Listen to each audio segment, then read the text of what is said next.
Welcome to Calming Bedtime Historian Channel.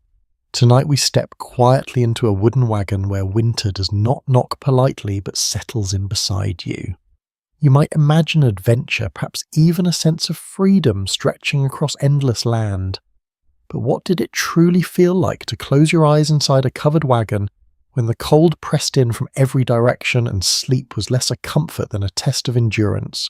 The truth is quieter, harsher, and far more human than most stories allow, so before you settle into the story, take a second to like the video and hit subscribe. And if you feel like it, let me know where you are in the world and what time it is for you right now. Now dim the lights. You do not lie down so much as fold yourself into the narrow space available.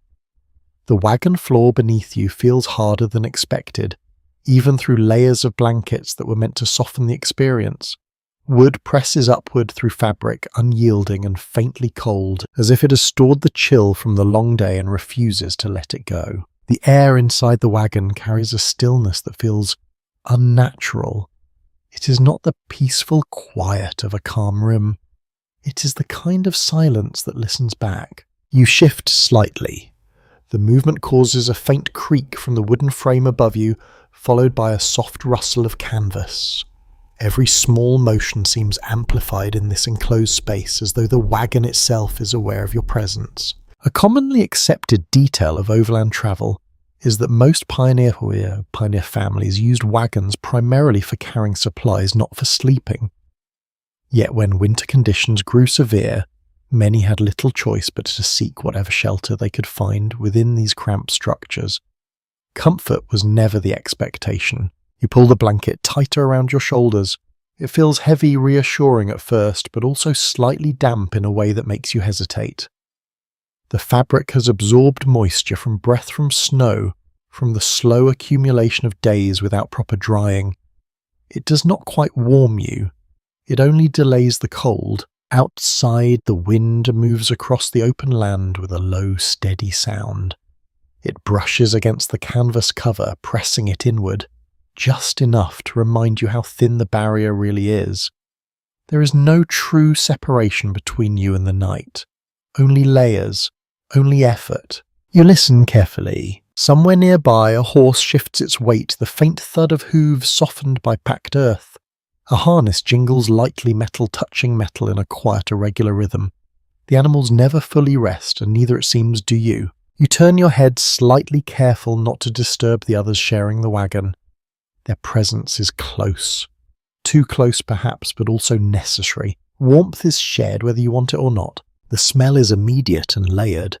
Damp wool, worn leather, a trace of smoke clinging to fabric. Beneath it all, the unmistakable scent of human presence in a confined space that has seen too many nights without fresh air. It is not unbearable, but it is constant. You adjust your position again, trying to find a place where your arm does not press awkwardly against a wooden support or a packed crate beneath the blankets. There is no perfect position, only slightly better ones. Some accounts from travellers mention that people often slept in partial sitting positions inside wagons, especially when space was limited by supplies. Lying fully stretched was sometimes a luxury reserved for better conditions or fewer occupants. You exhale slowly. Your breath feels warmer than the air around you, and for a brief moment it creates a small pocket of comfort near your face. Then it fades, absorbed into the cold that surrounds everything. A faint flicker of light seeps through the canvas from outside. Perhaps a campfire still burns somewhere nearby. Its glow is weak from here, filtered and distant, but it gives the sense that the world has not completely disappeared into darkness. You close your eyes, not to sleep, not yet, just to rest them. The wagon shifts slightly as the wind presses against one side, then eases. The movement is gentle, but enough to remind you that nothing here is entirely still. Even at rest there is motion. There is always motion. Somewhere beyond the wagon, a low murmur of voices drifts through the night. Quiet conversation, perhaps, or simply the sound of people reassuring themselves that they are not alone. The words are too soft to understand, but their presence matters more than their meaning. You listen to the rhythm of it. Then it fades. A curious detail noted in a few personal diaries is that some travellers describe the nights as feeling longer than the days, not because of time itself, but because of the way discomfort stretches every moment. When the body cannot fully relax, time becomes something you feel rather than measure. You shift again slower this time. Your hand brushes against the interior wall of the wagon. The wood feels slightly rough, cool to the touch, with small imperfections that catch against your skin. It is solid, dependable in structure, yet offers no warmth of its own. You wonder briefly how many nights like this lie ahead. The thought does not linger. It settles quietly somewhere in the background where many thoughts seem to go in this place. You open your eyes once more. The faint light outside has dimmed further, or perhaps your vision has adjusted to the darkness within. Shapes are less defined now. The edges of objects soften, blending into one another until the wagon becomes a space of suggestion rather than clarity. You focus on the sound of breathing nearby. Slow, steady, human. It anchors you. There is comfort in that even here. You pull the blanket closer again, tucking it beneath your chin. The motion is small, almost instinctive, but it creates a slight barrier against the air that slips in through unseen gaps. Historians continue to debate the extent to which families relied on wagons for shelter during the harshest winter crossings, as many accounts differ depending on region timing and individual circumstance. Some describe nights spent entirely outdoors, while others suggest wagons became temporary refuges when conditions demanded it. You let that uncertainty pass through your mind without resistance. What matters now is simpler. You are here, inside the wagon, in the cold. The sounds settle into a pattern. Wind against canvas, occasional movement from animals, the quiet presence of others, the faint creak of wood adjusting to temperature and pressure. It becomes almost rhythmic. Almost. Your body begins to adapt in small ways. Muscles loosen slightly, breathing deepens though not completely. There is no full surrender to sleep yet, but there is a gradual softening of awareness. The cold remains, but it is no longer surprising. You shift one final time, finding a position that feels manageable if not comfortable. Your shoulder rests against something firm, your legs drawn in just enough to conserve warmth. You let your eyes close again. This time you do not open them right away. The night continues around you unchanged, patient and quiet, and slowly, almost without noticing, you begin to drift somewhere between waking and rest. You wake not because you are rested, but because the cold has found you again. It begins at the edges, your fingertips first, then your toes, then the slow creeping awareness along your arms where the blanket has shifted just enough to let the night in. The warmth you managed to gather earlier has thinned like breath, fading into open air. You do not move immediately. For a moment you lie still, hoping the sensation will pass. It does not. The wagon feels different now. Colder, quieter. The faint sounds from before have settled into something deeper, more distant, as if the entire landscape has withdrawn into itself. You inhale slowly. The air stings slightly as it enters your nose, dry and sharp, carrying a faint trace of frozen earth and old canvas. It feels thinner somehow, though you know that is only the cold making it seem so. You open your eyes. Darkness still surrounds you, but it is not complete. A pale grey glow presses faintly through the canvas above, suggesting moonlight or perhaps the earliest hint of approaching dawn. It gives just enough light to outline shapes, nothing more. Your breath is visible now. Each exhale forms a soft cloud that lingers briefly before disappearing into the air. You watch it without thinking, the simple motion becoming something to focus on. A commonly noted reality of winter travel on the frontier is that temperatures often dropped well below freezing at night, even when the days felt manageable. Wagons with their thin coverings and minimal insulation offered little resistance to such conditions. You shift slightly and the movement sends a quiet ripple through the space. Fabric rustles. Wood responds with a soft complaint. Someone nearby adjusts in their sleep, a faint murmur escaping before they settle again. You pull the blanket tighter. It resists at first. The fabric has stiffened in places, touched by the cold, and the moisture it has gathered over time. It bends reluctantly, like something that no longer remembers softness. You tuck it closer around your neck. For a moment it helps. Then the cold presses back. Outside the wind has changed. It no longer moves in a steady line. Instead, it comes in uneven breaths, rising and falling, brushing against the wagon in shifting patterns. Each gust nudges the structure slightly, a reminder of how lightly it rests on the land. You listen. There is a faint whistling sound where air slips through a small gap near the canvas seam. It is subtle, almost delicate, but constant enough to draw your attention. You reach toward it. Your fingers trace along the edge of the canvas, searching for the opening. When you find it, the cold is immediate and direct, sharper than the rest. You press the fabric inward, trying to close the gap. It works for a moment. Then your hand grows too cold to hold it there. You withdraw slowly, pulling your fingers back beneath the blanket, rubbing them together in small, careful motions. Sensation returns, gradually tinged with a dull ache that spreads before fading. A lesser-known detail from personal journals suggests that some travellers attempted to line wagon interiors with extra cloth or hides during winter, stretches hoping to reduce drafts. The results were uneven at best often, depending on the materials available and how well they were secured. You shift again, this time more deliberately. Your knees draw closer to your chest, your body curling inward in a shape that feels almost instinctive. It is not comfortable, but it conserves what little warmth remains. You notice the others more clearly now. The person beside you breathes in a slow, uneven rhythm, occasionally interrupted by a soft cough.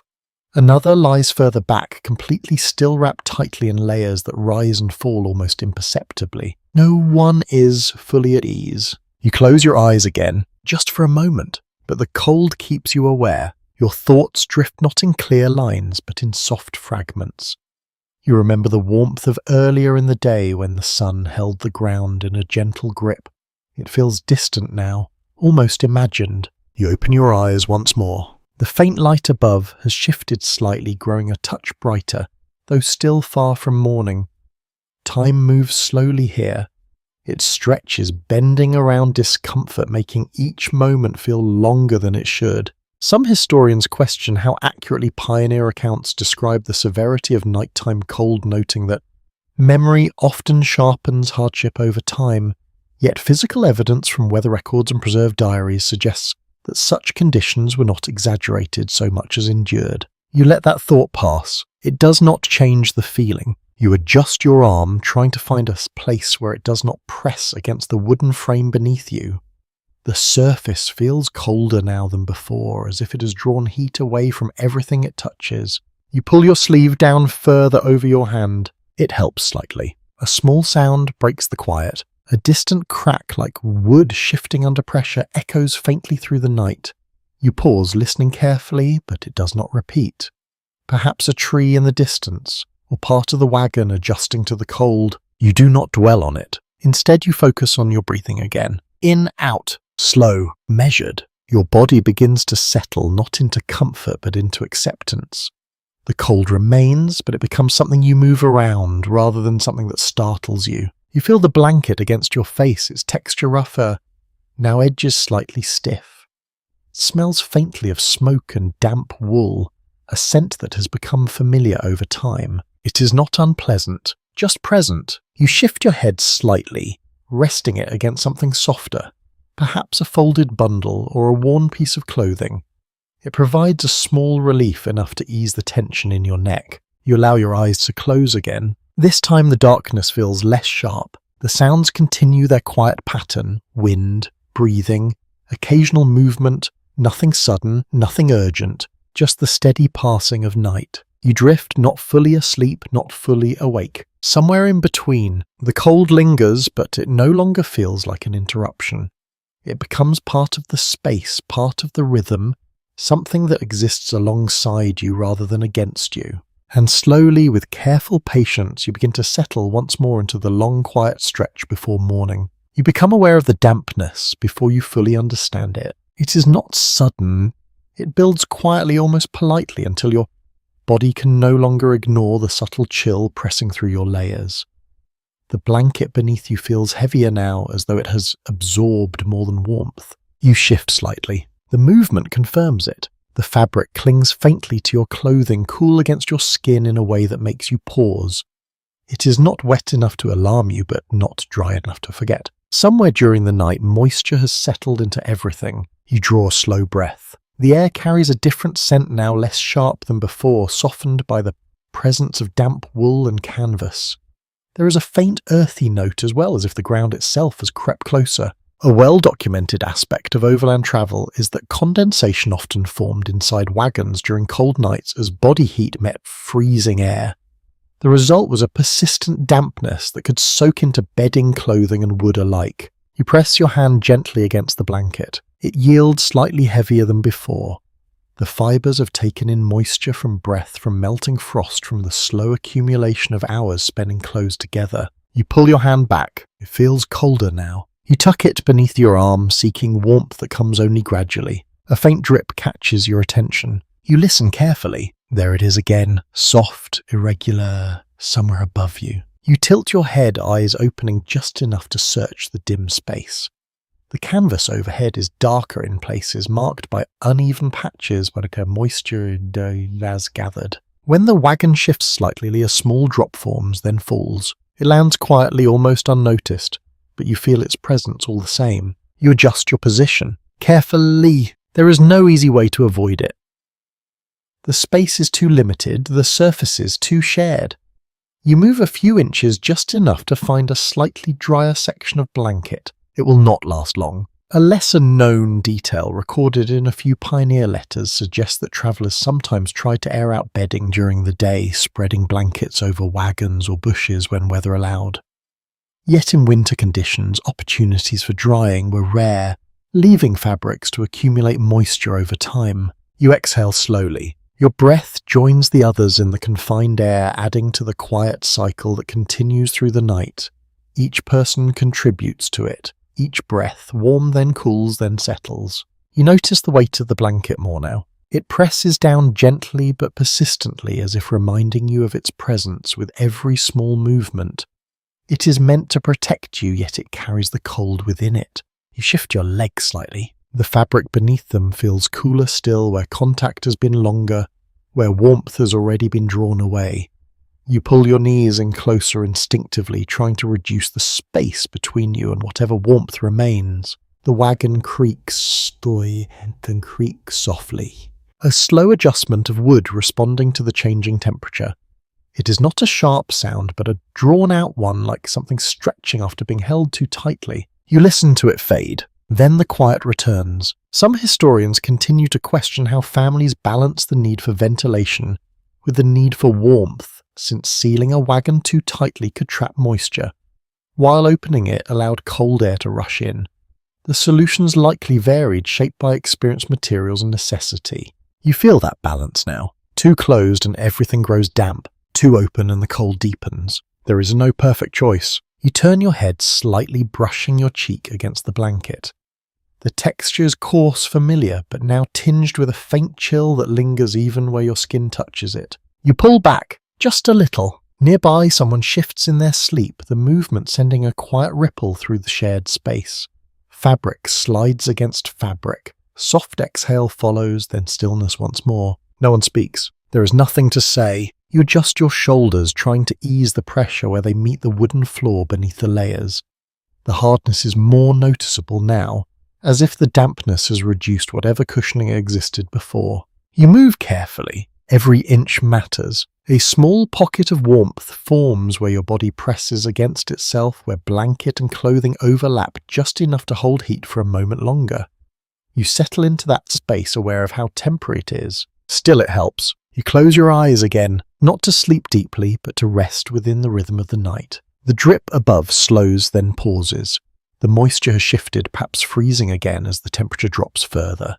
The air feels slightly drier now, though no warmer. You listen to your breathing, steady, measured. It becomes something to follow a quiet pattern that keeps your thoughts from drifting too far. In this space, focus is simple, immediate.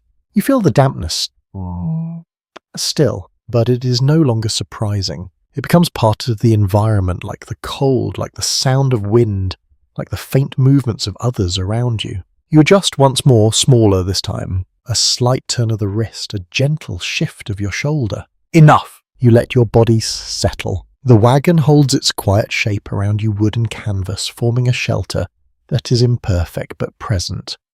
Outside, the night continues without interruption, vast and indifferent. Inside you remain, between cold and warmth, between rest and wakefulness. And slowly as the hours stretch onward, you learn to exist within the damp, the weight, and the quiet persistence of it all. You begin to notice the sounds more than the cold. Not because the cold has lessened, but because your mind searches for something else to hold on to, something with shape, something that moves. The wagon answers. It speaks in small, patient noises that never fully repeat themselves.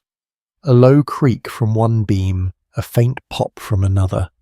The slow shifting of wood that has tightened under the grip of freezing air. You listen without opening your eyes. Each sound arrives gently, then fades, leaving just enough silence for the next to follow. It forms a pattern, though not a predictable one, something closer to breathing. The darkness around you feels thicker now, not deeper but heavier, as if it has settled into the corners of the wagon and chosen to remain.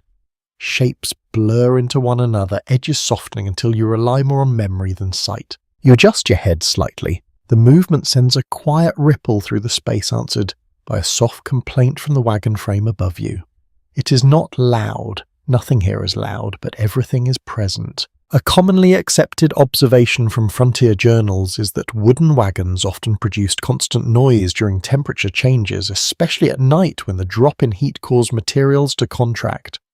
Travellers grew familiar with these sounds, though not always comfortable with them. You feel that familiarity forming now, slowly, reluctantly. A longer creak follows, stretching across a few seconds like a drawn-out sigh from the structure itself. You pause, listening closely, half expecting something more. Nothing comes, just the quiet again. Outside, the wind has softened. It moves now in lighter passes, brushing the canvas rather than pressing against it. The fabric responds with a faint flutter, barely noticeable, but enough to remind you that the barrier between inside and outside is thin, very thin. You pull the blanket closer to your chin. The motion is automatic, guided more by instinct than thought. The fabric feels heavier than it did earlier, still holding traces of dampness, but it offers what little comfort it can. You settle back into place. Then another sound arrives, a small sharp tick. It comes from somewhere near your feet, sudden enough to catch your attention, but not strong enough to cause alarm. You wait, listening for it again. A pause, then a softer version of the same sound, as if the wood is adjusting in stages. You breathe slowly. There is nothing unusual here, nothing unexpected, and yet in the stillness of night, even the smallest noise carries weight. A curious detail found in a few personal accounts suggests that some travellers describe these nighttime sounds as unsettling, especially for those unaccustomed to the environment.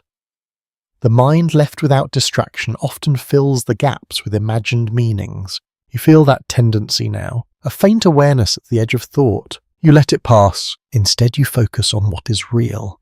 The rhythm of breathing nearby, the steady presence of the wagon beneath you, the soft movement of air through unseen spaces. You open your eyes. The faint light filtering through the canvas has shifted again, barely perceptible, but enough to suggest that time continues its quiet work. The outlines of objects remain vague, softened by the dimness. You turn your head slightly. There is a shape beside you, familiar still, someone resting, their breathing slow, almost synchronized with your own. It helps. You close your eyes again. Another creak follows this one deeper, resonating through the frame in a way that feels almost like a distant echo. It fades gradually, leaving a lingering sense of motion even after the sound is gone. You notice how your body responds, not with fear but with alertness. A gentle tightening that releases just as slowly once the sound passes. This is how the night continues, not in sounds but in quiet conversation between materials, air and time. Some historians still question how quickly travellers adapted to these constant sensory shifts, especially those new to overland journeys. While some accounts suggest rapid adjustment, others hint at lingering unease that never fully disappeared. You find yourself somewhere between those possibilities. Not entirely at ease, but no longer surprised. You shift your arm, slightly careful not to disturb the balance you have found. The movement is small, controlled, guided by the understanding that comfort here is fragile. Your hand brushes against the wooden side of the wagon. It feels colder than before. The surface is smooth in places, rough in others, shaped by use and time. You trace a small section with your fingertips, feeling the subtle variations without fully thinking about them. It grounds you. Another soft sound follows, this time from above, a gentle settling of the canvas perhaps, or a slight change in how it rests against the frame. The exact cause does not matter. Only that it happens, only that you hear it. You breathe in slowly. The air carries the familiar mix of damp fabric, faint smoke, and the quiet presence of others sharing the space. It is not fresh, but it is known. You exhale. Your breath joins the others unseen but present. The sounds continue. Creak, shift, whisper of fabric, distant movement outside. Each one small, each one part to the whole. You begin to follow them not actively but gently, as if they are guiding your awareness rather than demanding it. The pattern becomes softer, less distinct, blending into something closer to background than focus. Your body responds, muscles loosen slightly, breathing deepens. The tension that rose with each unexpected noise begins to fade. You remain aware, but less so.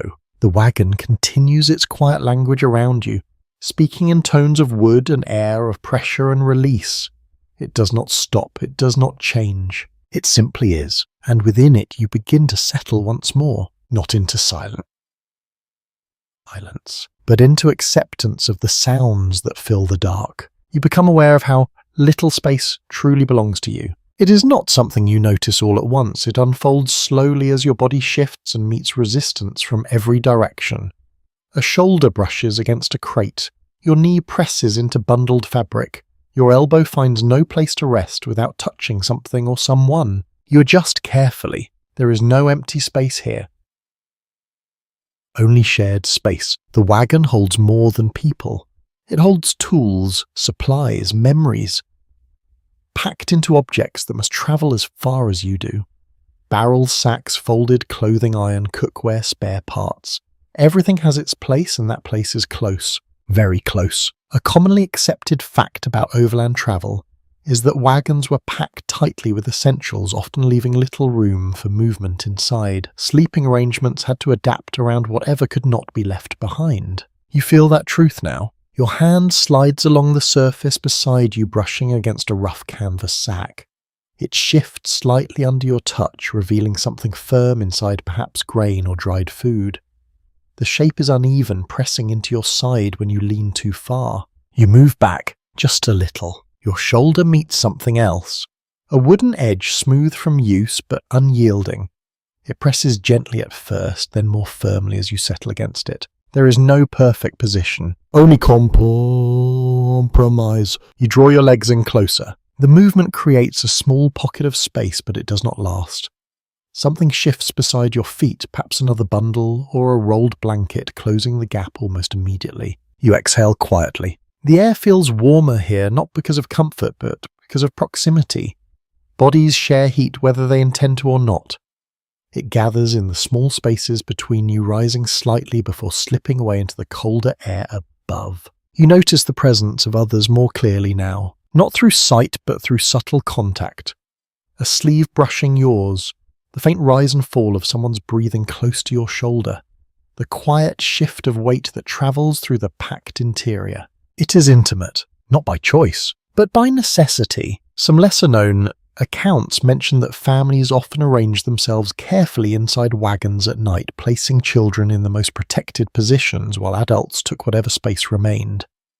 The arrangement changed frequently depending on conditions and needs. You sense that arrangement here, without seeing it. You adjust your arm again, trying to find a place where it does not press too sharply against anything.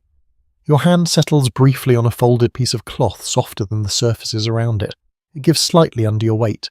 You linger there, for a moment. Then you shift again, aware that even this small comfort may belong to someone else. A faint sound reaches you, not from outside, from within. A quiet murmur, barely formed, slips from someone nearby. Perhaps a dream, perhaps discomfort. It fades quickly, leaving only the steady rhythm of breathing once more. You listen. It becomes part of the pattern. You tilt your head slightly, adjusting to the limited space available. Your cheek brushes against fabric that carries the faint scent of smoke and something more personal, something lived in. It is not unpleasant, just close. You pull the blanket higher. The motion is slow, careful not to disturb the arrangement around you.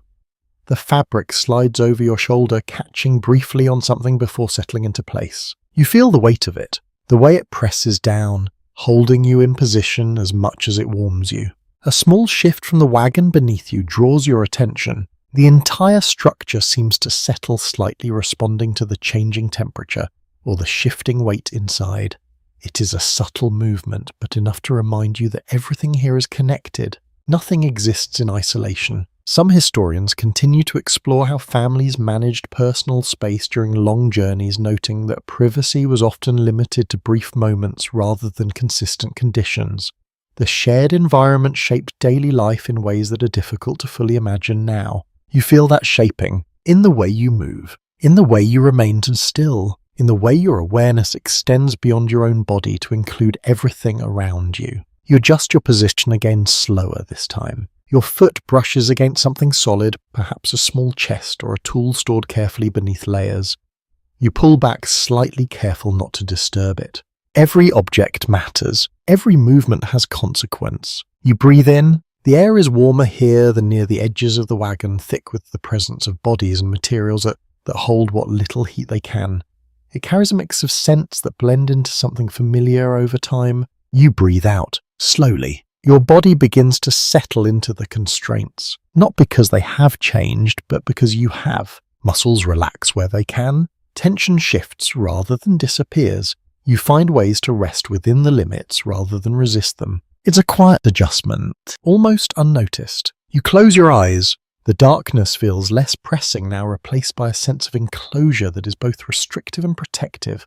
The wagon holds you along with everything else it carries, moving through the night without moving at all. A faint sound of wind brushes against the canvas, again softer than before.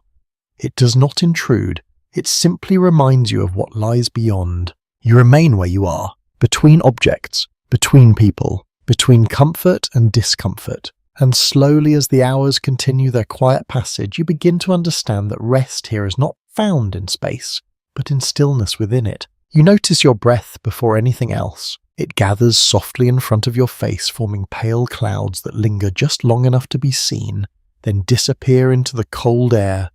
Each exhale feels warm for a moment, almost comforting before it fades. You watch it without moving. In the dim light, it becomes a quiet rhythm. In, out. Again. The cold feels sharper now, more defined, as if the night has settled into its deepest point. It presses closer to your skin, slipping through small openings in your blanket, finding the spaces you could not fully protect. Your fingers feel it first. A faint stiffness begins at the tips, subtle but unmistakable. You flex them slowly beneath the blanket, testing their movement. They respond, but with a slight delay, as though they are waking more slowly than the rest of you. You bring your hands closer to your chest. The motion is careful, deliberate, conserving what little warmth remains.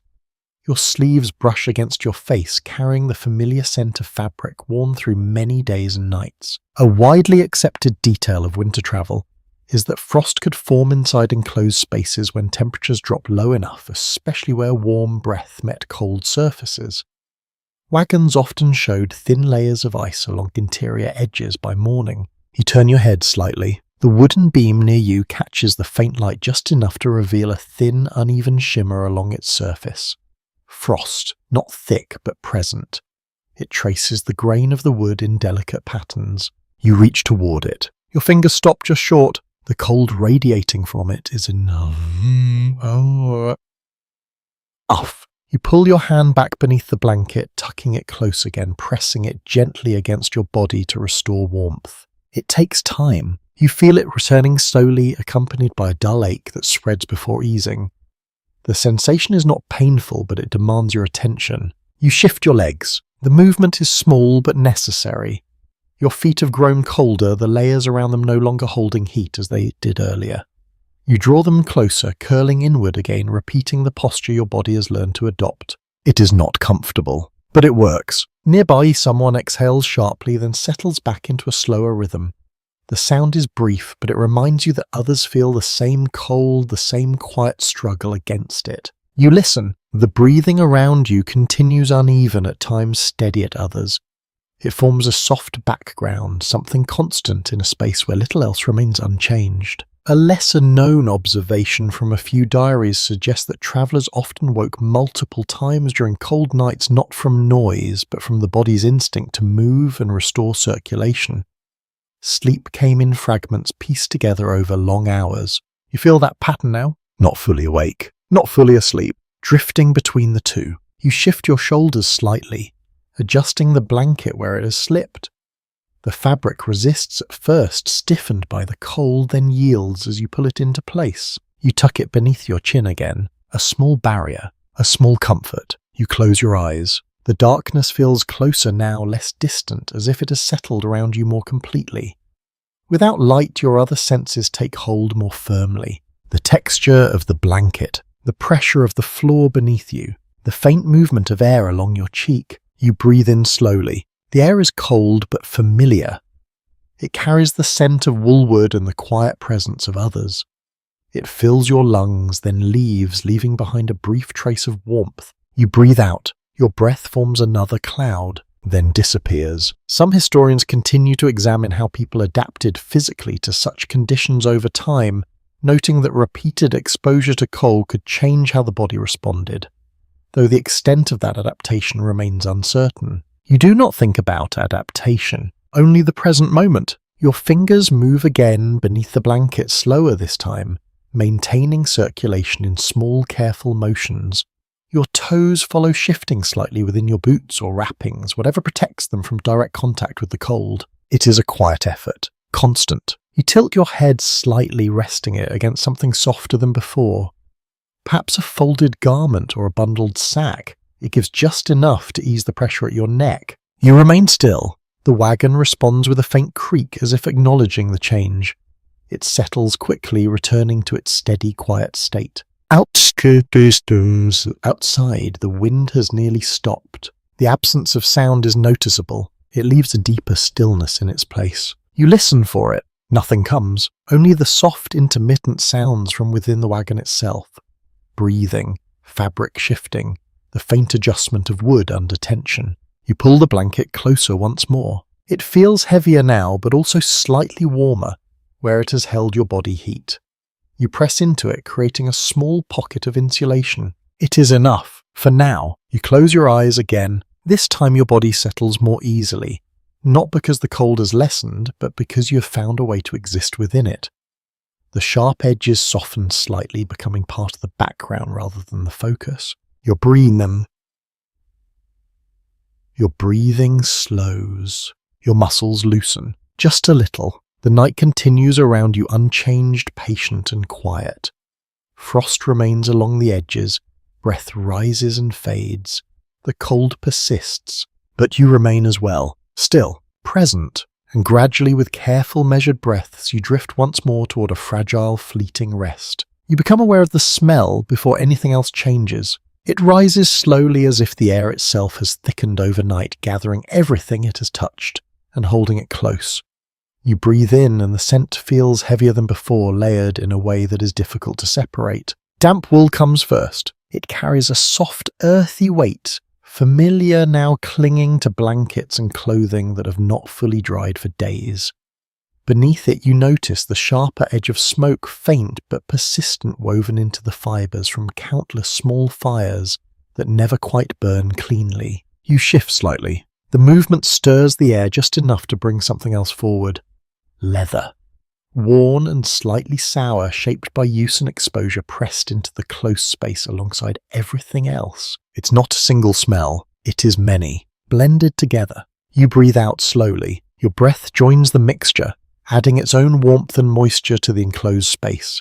Each person here contributes quietly, continuously, until the air becomes something shared, rather than individual. A widely recognized detail of frontier travel is that maintaining cleanliness was extremely difficult, especially during winter journeys. Limited water freezing temperatures and constant movement made washing both bodies and fabrics a rare luxury. You feel that reality now. Not as discomfort alone, but as presence. Your sleeve brushes against your face as you adjust your position, and the scent of it lingers for a moment longer than you expect. It is not unpleasant in a sharp way. It is simply deep, settled part of the environment you now occupy. You pull the blanket closer. The fabric holds its own layer of scent shaped by time, by use, by the quiet accumulation of days. It surrounds you gently but persistently, leaving no part of the air untouched. Nearby, someone shifts. The movement stirs the space again, bringing a faint trace of something else. Perhaps food stored nearby. Dried meat or grain, sealed but not completely contained, adding its own subtle note to the mixture. You notice it. Then it fades back into the whole. Some lesser-known personal accounts describe how travellers gradually stopped noticing these smells altogether. Not because they disappeared, but because the mind adjusted, allowing other senses to take priority. You feel that adjustment beginning. Slowly, the sharpness of each sense softens, blending into something more neutral, something easier to accept. Your attention moves away from it, not by force, but by familiarity. You breathe in again. This time it feels less overwhelming, more distant. You shift your head slightly, resting it against the bundle beneath you. The fabric there carries a milder scent, perhaps less exposed, perhaps simply different. It offers a small contrast, enough to notice. You remain still. The air settles again. Outside, the wind returns in a gentle pass, brushing the canvas with a soft, steady motion. It does not enter directly, but it shifts the balance inside, creating a faint circulation that moves the air just enough to change its texture. You feel it along your cheek. Cool, subtly, you inhale. For a moment, the air feels clearer. Then it returns to what it was. You do not resist it. Instead, you allow your awareness to soften around it, letting the scent become part of the background rather than the foods. It remains, but it no longer demands your attention. A point sometimes discussed among researchers is how shared living conditions influence daily life on long journeys, not only through physical proximity, but through sensory experience. Smell, sound, and touch all blended together, shaping how people adapted to their environment. You understand that now, in a quiet, immediate way. You shift your hands beneath the blanket, rubbing them together gently. The motion creates a small pocket of warmth, accompanied by the faint scent of fabric moving against itself. It is a small comfort, but it matters. Nearby, a soft breath escapes someone in their sleep, followed by a slight adjustment. The movement carries a faint change in the air, subtle but noticeable, then settles once more into stillness. You listen. The rhythm returns. Breathing, fabric, the quiet presence of others. You close your eyes. The darkness feels familiar now, less like an absence and more like a space you understand. Without sight, the other senses soften, blending together into a single, steady awareness. You breathe in slowly. The scent remains, but it no longer stands apart. It becomes part of the whole, part of the shared space that holds you and everything around you. You breathe out, your body relaxes slightly. The tension that came with noticing begins to fade, replaced by a quieter acceptance. Nothing here is perfect, nothing is clean in the way you might once have expected. But it is enough. You adjust the blanket once more, a small movement that creates a slight shift in the air. The scent changes again briefly, then settles back into its layered form. You remain where you are, wrapped in fabric, surrounded by presence, breathing air that belongs to everyone here. And slowly, as the night continues its quiet passage, you allow the sensory weight of it all to soften, becoming something you can rest within rather than something you must resist. You become aware of the fire by its absence. Not because it has gone out, but because its warmth never truly reached you. Somewhere outside, beyond the canvas and the narrow frame of the wagon, a fire still burns. You know it must. You saw it earlier, heard the crackle, felt its brief comfort before retreating inside. Now it feels distant, very distant. You lie still, imagining its glow against the dark, the faint orange light rising and falling with each shift of flame. It exists, but only as an idea from where you are. The cold inside the wagon remains unchanged. You pull the blanket closer around your shoulders, tucking it carefully along your side. The motion is slow practice, now shaped by the understanding that every small adjustment matters. Outside into a faint crackle reaches you, soft, irregular. The sound of wood burning somewhere beyond your reach. You listen to it. It comes and goes, carried on the air, fading in and out as the wind shifts direction. Each time it returns, it brings with it a quiet reminder of warmth that you cannot quite access. You exhale slowly. Your breath forms a small cloud, then disappears. An often overlooked detail in historical accounts is that campfires, while essential, could not safely be brought too close to wagons due to the risk of fire. Canvas covers and dry wood made even a small spark dangerous, forcing travellers to keep flames at a cautious distance. If you feel that distance now, it is measured not in steps but in temperature. You shift slightly, pressing your shoulder deeper into the blanket. The fabric holds a trace of warmth where your body is rested, but it fades quickly when you move. Heat here is fragile, easily lost. You try to remain still. Stillness helps. Nearby someone stirs. A soft rustle of fabric followed by a quiet sigh, then stillness again. The movement carries a faint change in the air, a brief reminder that others share this space, this cold, this long stretch of night. You listen. The crackle returns. A little clearer on them, how to clearer. You imagine the fire more vividly now. The shape of it. The way it gathers people close, how it creates a circle of warmth that feels almost protective. You can almost feel it on your skin. Almost. You open your eyes. The faint light filtering through the canvas has shifted again, but it is not from the fire. It is too soft, too distant. The fire's glow does not reach here in any meaningful way. Only the memory of it does. You turn your head slightly, pressing your cheek against the blanket. The fabric is cool but not as cold as the air beyond it. It offers a thin layer of separation, a quiet barrier that you cling to. You close your eyes again. The sound of the fire continues in fragments. Crackle, pause, crackle. It becomes part of the rhythm, blending with the softer sounds inside the wagon. Breathing, fabric, the faint creak of wood adjusting to the cold. Some personal recollections from travellers suggest that people often took turns tending the fire through the night, ensuring it did not fade completely. It was a shared responsibility as important as any other task during the journey. You imagine someone outside now, sitting near the fire, watching it, feeding it small pieces of wood to keep it alive. Their hands warmed by the flames, their face lit softly in the darkness. You wonder what it would feel like. Then you return to where you are, inside, still. You shift your hands beneath the blanket, rubbing them together gently. The motion creates a small warmth, brief but noticeable. It fades quickly, but it leaves behind a trace that lingers just long enough to matter. You repeat the motion, slowly, carefully. It helps. The fire crackles again, a little louder this time, as if the wind has carried the sound more directly toward you. For a moment it feels closer. Then it fades once more. You breathe in. The air carries no scent of smoke from the fire, now only the faint residue that clings to fabric and wood. The fresh warmth of burning wood does not reach you here, only the idea of it. You adjust your position again, drawing your knees closer, curling inward. The posture feels natural now, shaped by necessity, held by habit. It conserves warmth, a small comfort. You remain still. The wagon creaks softly, responding to your movement, then settles again.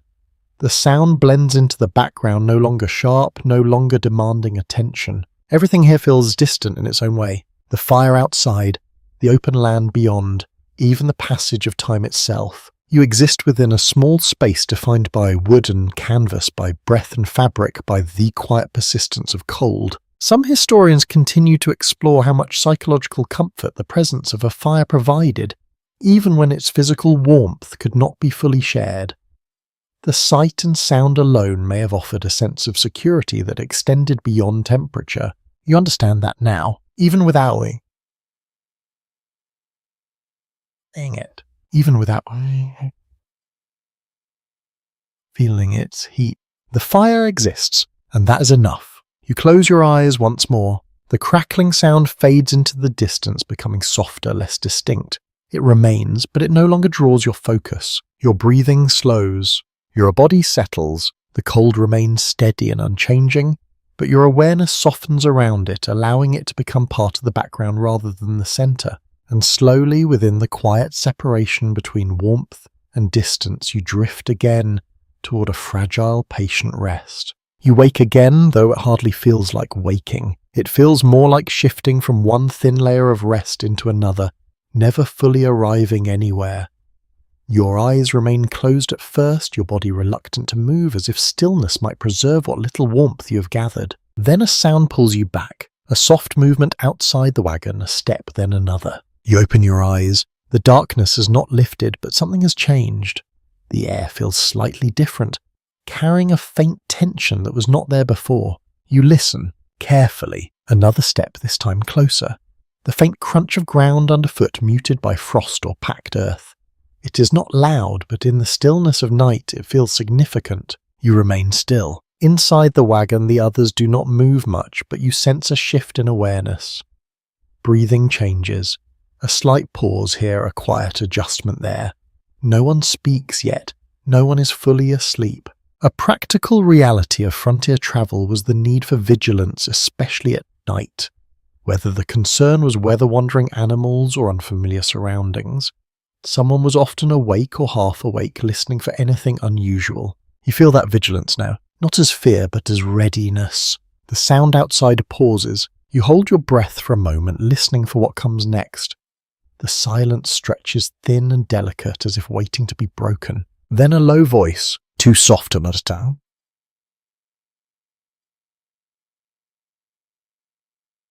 Human. It drifts through the air, followed by another voice equally quiet. The tones are calm, measured, not urgent. Perhaps someone tending the fire, perhaps as a brief exchange to confirm that all is well. You exhale slowly. The tension eases just a little. You shift your position slightly, careful not to disturb the balance within the wagon.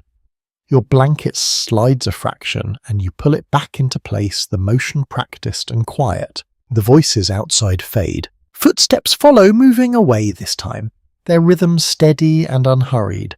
The sound diminishes gradually until it blends back into the general stillness. You listen a moment longer. Nothing else comes. A lesser-known observation found in some trail journals is that people often slept in intervals not only because of discomfort, but because of responsibility. Night watch duties rotated, and even those not assigned often woke instinctively alert to their surroundings. You feel that instinct now, even as your body longs for deep rest. You close your eyes again. The darkness feels familiar, less imposing than before. Your senses remain active, but less sharply focused. The alertness fades into something softer, something that allows rest to return in small pieces. Nearby someone shifts. The movement is slow, almost cautious, followed by a quiet exhale. Fabric brushes lightly against fabric, then stillness resumes.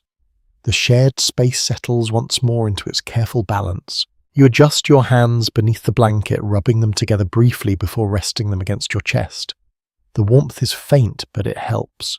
A small comfort. Outside the wind stirs, again lighter than before. It moves across the canvas in a gentle pass, creating a soft whisper that replaces the earlier silence. You listen to it. It feels less intrusive now, more like a background presence than a disturbance. Some researchers continue to explore how the constant need for awareness affected sleep patterns during long journeys, suggesting that rest was often fragmented, shaped by both external conditions and internal habit. You experience that pattern directly, not fully asleep, not fully awake, balance somewhere in between. You shift your legs slightly, easing the stiffness that has begun to settle in. The movement is careful, controlled, minimizing disruption to the limited space you share with others. Your foot brushes against something solid, then stills. You remain where you are. The wagon creaks softly in response, a quiet acknowledgement of movement, then returns to its steady silence. You breathe in slowly. The air carries the familiar mixture of damp fabric, faint smoke, and human presence.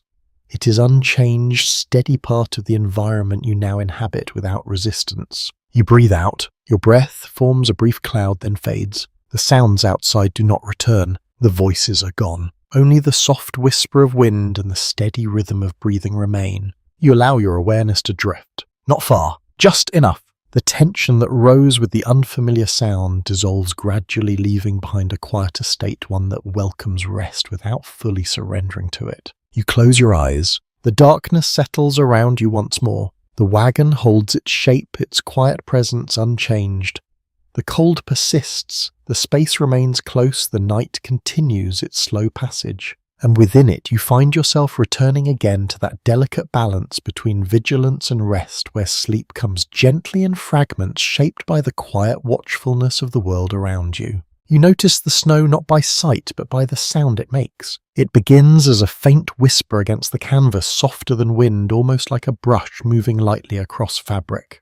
You remain still, listening, unsure at first what has changed. Then it continues, a steady, delicate contact that builds slowly, layering itself over the quiet until it becomes unmistakable. Snow has begun to fall. You open your eyes, though there is little to see. The interior remains dim-shaped, more by suggestion than clarity.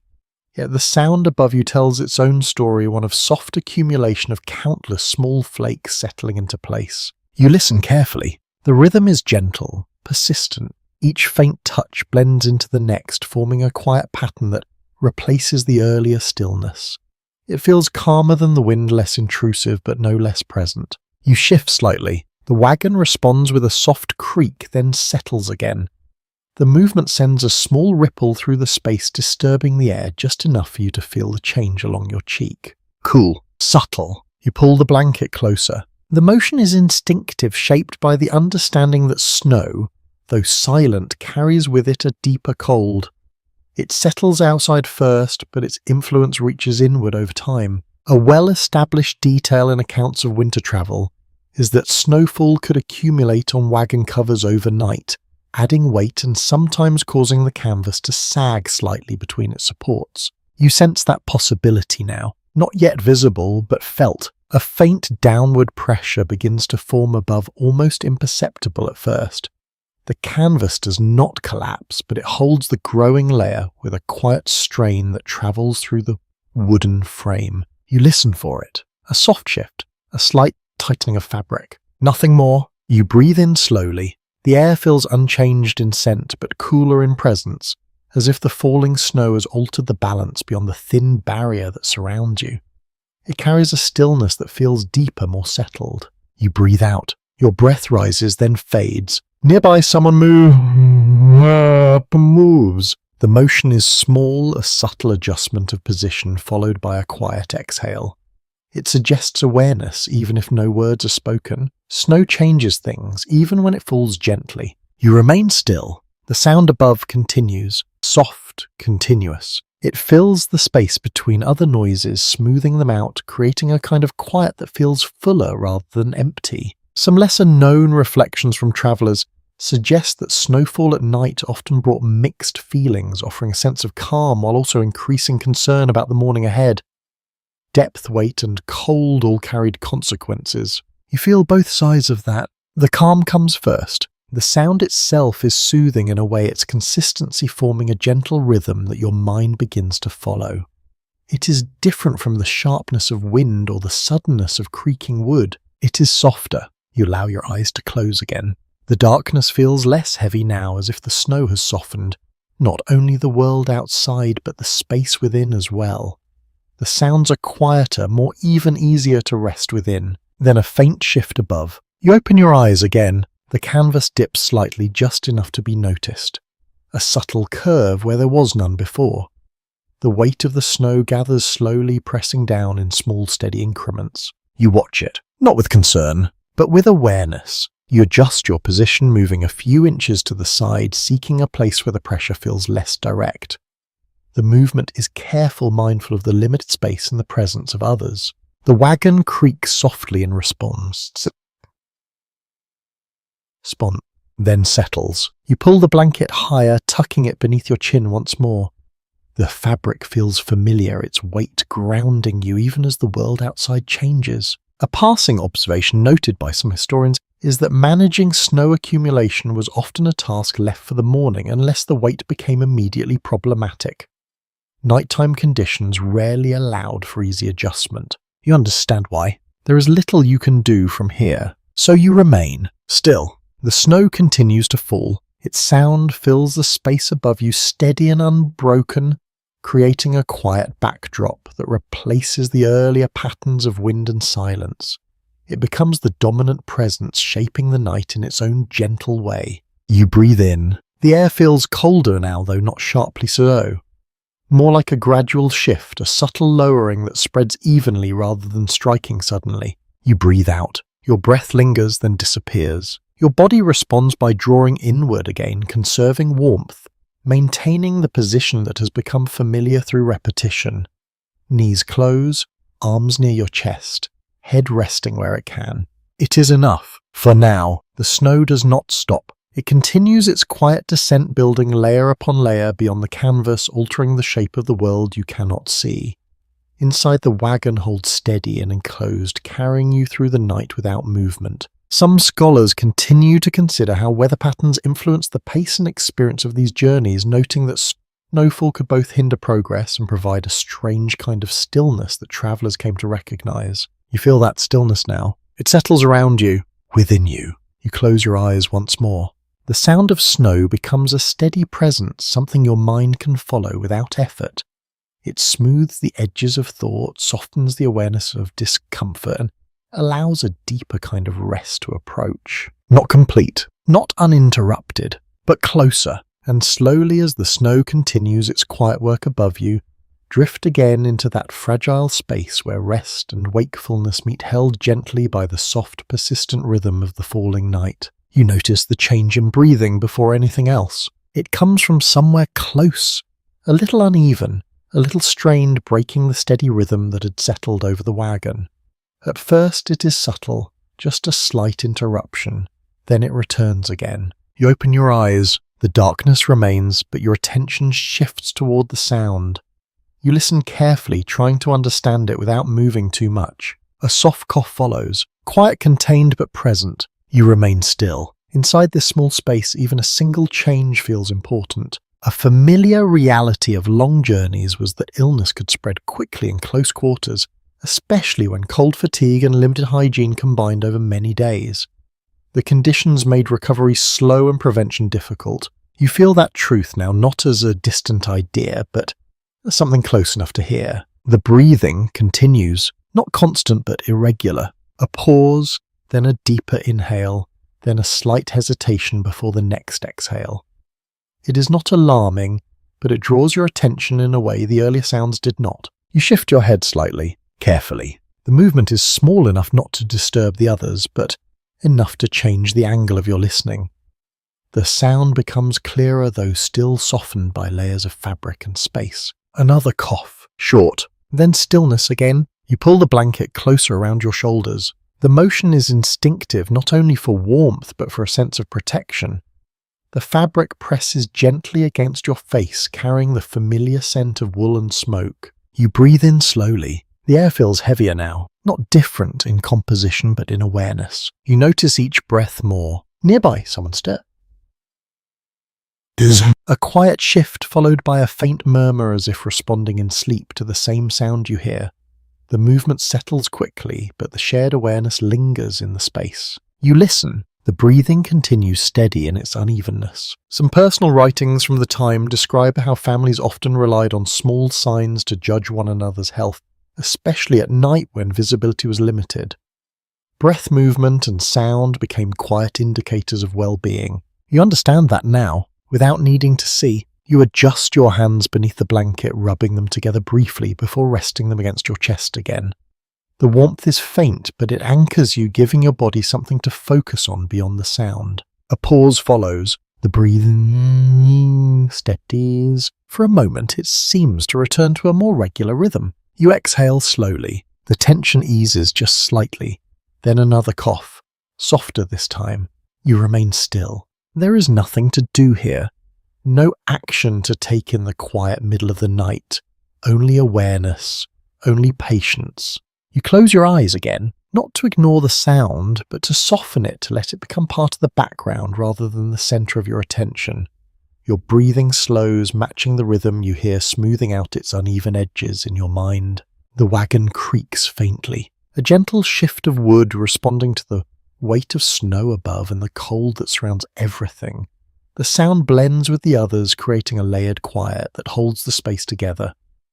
A small, less discussed detail from some records suggests that people often relied on shared warmth and simple proximity to help one another through minor illness during travel, as more formal remedies were limited or unavailable. You feel that proximity now. The closeness that once felt restrictive now carries a different meaning.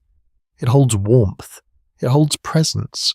It holds a quiet form of support that does not require words. You shift slightly, careful not to disturb the balance. Your shoulder brushes against something soft, perhaps a bundle of clothing or a folded blanket.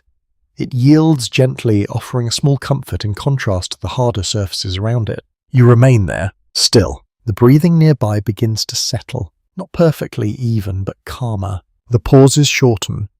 The rhythm returns slow and steady. You listen a moment longer, then you let your awareness drift. The sound remains, but it no longer draws you in as strongly. It becomes part of the whole, again one element among many in the quiet night. You breathe in. The air carries the same familiar mixture, unchanged, steady, shared. It fills your lungs, then leaves, leaving behind a trace of warmth that fades quickly. You breathe out. Your breath forms a faint cloud, then disappears. The snow above continues its silent work, though you hear it less now, its presence absorbed into the deeper stillness that has formed around you. You pull the blanket closer once more. The fabric settles into place, heavy but reassuring. Your body relaxes slightly. The tension that rose with the unfamiliar sound fades, replaced by a quieter awareness, one that allows rest to return in small, careful pieces. You close your eyes. The darkness feels familiar again. The wagon holds steady. The breathing around you continues now, even more predictable. And slowly, within the shared space of warmth, sound, and quiet resilience, you begin once more to drift toward a fragile, patient rest. You notice the smallest sound softer than the wind, softer than breath. A quiet whimper. It comes from somewhere close, fragile and unsteady, as if it is trying not to exist at all. You keep still listening, unsure at first if you imagined it. Then it comes again. A child's voice held low in the throat, not fully awake, not fully dreaming. You open your eyes. The darkness does not change, but your attention sharpens toward that sound. It moves slightly, rising and falling, then pausing as if waiting for comfort that has not yet arrived. You listen carefully. The whimper turns into a faint, uneven breath, followed by a soft rustle of fabric as someone shifts nearby. There is no sudden movement, no urgency, only a quiet response shaped by exhaustion. A widely recognized reality of long wagon journeys is that children face the same harsh conditions as adults, though with less ability to regulate temperature and rest. Nights often brought discomfort that could not easily be soothed. You feel that truth in the smallness of the sound. You remain still. There is a pause, then a gentle murmur, low and steady, spoken by someone close to the child. The words are too soft to make out, but the tone carries meaning on its own. Calm, reassuring, the kind of voice meant to ease rather than wake. You listen as it continues. A few quiet phrases spaced apart, each one measures, careful not to disturb the rest of the wagon. The child responds with a faint movement, a shifting of blankets, a small intake of breath that catches before settling. You pull your own blanket closer. The motion is slow, instinctive, as if the act of covering yourself more fully somehow echoes what is happening nearby. The fabric presses gently against your chin, holding in what little warmth it can. You breathe in. The air feels slightly warmer, here shaped by the shared presence of bodies drawn closer together. It carries the same layered scent, but softened now by familiarity. You breathe out. Your breath fades into the dark. Some personal accounts describe how families developed quiet nighttime routines to comfort children during difficult stretches of travel, relying on whispered voices, gentle touch, and steady presence rather than movement or light. You sense that routine here, not as something formal, but as something practiced. The murmuring voice continues, then fades, replaced by a softer, steadier breathing from the child. The small distress does not disappear all at once, but it lessens, easing into the rhythm that surrounds it. You listen. The sound becomes part of the whole again. You shift your head slightly, careful not to disturb the delicate balance within the wagon. Your cheek brushes against the blanket, its texture familiar, its weight grounding. You remain still. Nearby, the faint movement of someone adjusting position follows, perhaps to draw the child closer, perhaps simply to settle again. The space responds with a soft rustle, then quiet returns. A subtle point sometimes raised by historians is how emotional endurance played as much a role as physical survival during these journeys, especially in maintaining a sense of calm for younger travellers. You understand that now, in the tone of a voice, in the quiet patience of a response. You close your eyes again. The darkness feels less heavy-shaped now by the knowledge that even in discomfort there is care. It does not remove the cold, it does not soften the hardness of the wagon, but it changes the feeling of the space. You breathe in slowly. The air moves gently, carrying the faint warmth of shared breath, the quiet presence of others who endure the same night. It fills your lungs, then leaves steady and unbroken. You breathe out. The sound of it blends with the others, creating a rhythm that holds the space together. The child's breathing remains soft. Not perfectly, even, but calm. You listen a moment longer. Then your awareness begins to drift, not away, but inward. The sounds continue, but they no longer draw your attention as strongly. They become part of the background, a steady pattern that allows your body to loosen its hold on wakefulness. You adjust your hands beneath the blanket, pressing them lightly against your chest. The warmth is faint, but enough to anchor you enough to keep the cold from becoming the only sensation. You remain still. The wagon creaks softly, responding to the slow shift of weight and the steady pressure of snow above. The sound fades quickly, leaving the quiet intact. Outside, the world remains unseen. Inside, the space holds. The murmured voice does not return. The child rests, and you, surrounded by the same close presence, the same shared air, the same quiet endurance, begin once more to drift into that fragile space between waking and rest. You notice the silence change before you understand why. It deepens in a way that feels different from before, not softer, not louder, but more attentive, as if the night itself is listening. You open your eyes. The wagon remains still, the dim shapes unchanged, yet something in the air has shifted.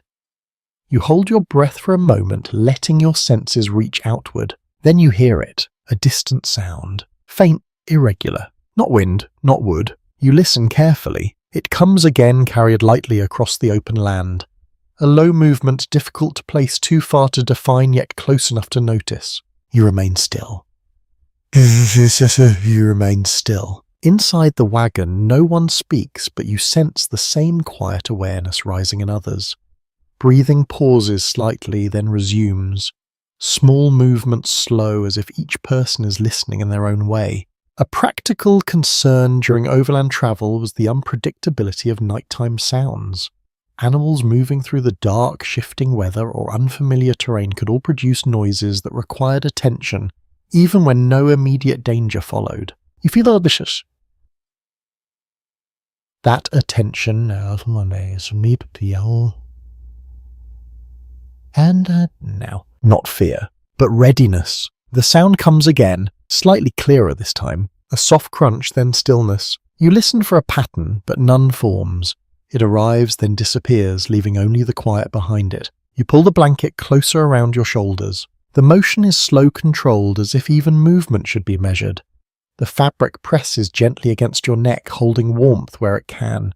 You breathe in. The air feels steady, unchanged, yet your awareness of it sharpens. Each inhale feels more deliberate, each exhale quieter. You wait. Another sound. This time a faint shift, like something moving across the ground beyond the wagon. It does not approach directly, but it exists somewhere in the distance, just beyond your reach. You remain still. Nearby, someone adjusts position. A careful movement that suggests they are awake, though they do not speak.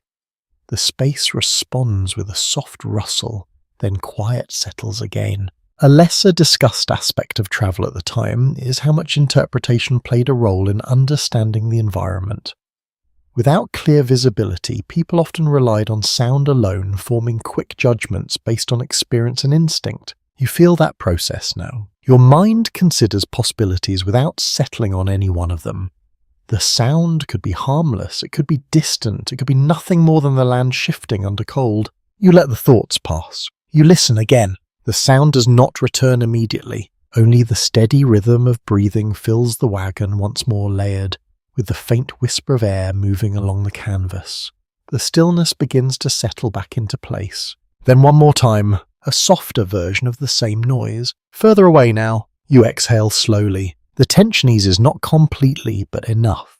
You close your eyes, not fully, just enough to soften your focus. Some scholars continue to examine how travelers developed a kind of quiet awareness during these journeys, one that allowed them to rest while remaining responsive to their surroundings. It was not full sleep, but not full wakefulness either. You exist within that state now, balanced, listening without effort. Your body remains still, conserving warmth, conserving energy. Your senses stay open, but less sharply, allowing the background to return to its familiar rhythm. You breathe in, the air feels the same. You breathe out, your breath fades into the dark. The distant sound does not return. Whatever moved across the land has continued on its path, leaving only the memory of its presence behind. You remain where you are, inside the wagon, between warmth and cold, between quiet and awareness. The tension that rose with the unfamiliar noise dissolves slowly like frost melting without heat. It leaves behind a softer stillness, one that feels easier to rest within. You adjust your hands beneath the blanket, pressing them lightly together. The warmth is faint, but enough to ground you, enough to draw your focus inward again. The wagon creaks softly, a familiar response to shifting temperature and weight. The sound blends into the background, no longer drawing attention. Everything returns. The breathing, the fabric, the quiet presence of others. You allow your eyes to close fully. The darkness settles around you once more. The night continues steady and unbroken. And slowly, as the sense of watchfulness fades back into quiet endurance, you drift again toward that fragile space where rest finds you in small patient moments. You begin to sense morning long before you see it. It does not arrive suddenly. It gathers slowly, almost quietly, as if it does not wish to disturb what remains of the night. The darkness around you softens, not lifting but loosening its hold. You open your eyes. At first, nothing seems different. The wagon remains dim, its shape still blurred, its space unchanged. But then you notice it. A faint shift in tone, a subtle lifting of shadow near the canvas above. Light is forming. Not bright, not clear, but present. You lie still, watch it without moving. The change is gradual, almost too slow to measure. Yet with each passing moment, the edges of things become slightly more defined. A crate, a folded blanket, the outline of someone resting nearby. You breathe in. The air feels colder now, sharper in a way that suggests the night has reached its lowest point. It settles against your skin with a quiet firmness, reminding you that warmth has not yet returned. You pull the blanket closer. The motion is automatic, shaped by habit rather than thought. The fabric presses against your chin, holding what little heat remains. A commonly observed detail from travel diaries is that the coldest part of the day often came just before sunrise, when the ground and air had lost all stored warmth from the previous daylight. You feel that truth now. It rests in the stillness. Outside, the world remains quiet. The wind has calmed, the snow has settled, and the sounds that filled the night have faded into something softer. In their place, a deeper silence forms, one that feels less uncertain, more complete. You listen. There is a faint movement somewhere beyond the wagon.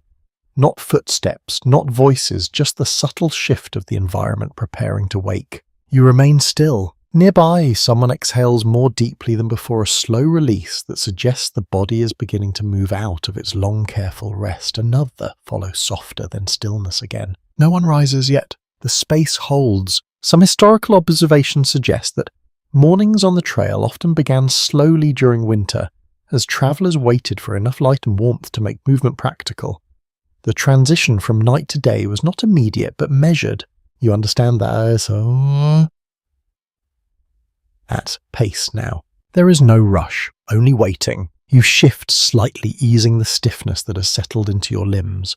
The movement is careful, deliberate, allowing your body to adjust without losing what little warmth it holds. Your arm brushes against the wooden side of the wagon. It feels colder than before. You pull back. Your hand returns beneath the blanket, pressing gently against your chest where warmth lingers more easily. You breathe in slowly. The air carries the same layered scent as before, but lighter now, as if the coming day has begun to change its weight.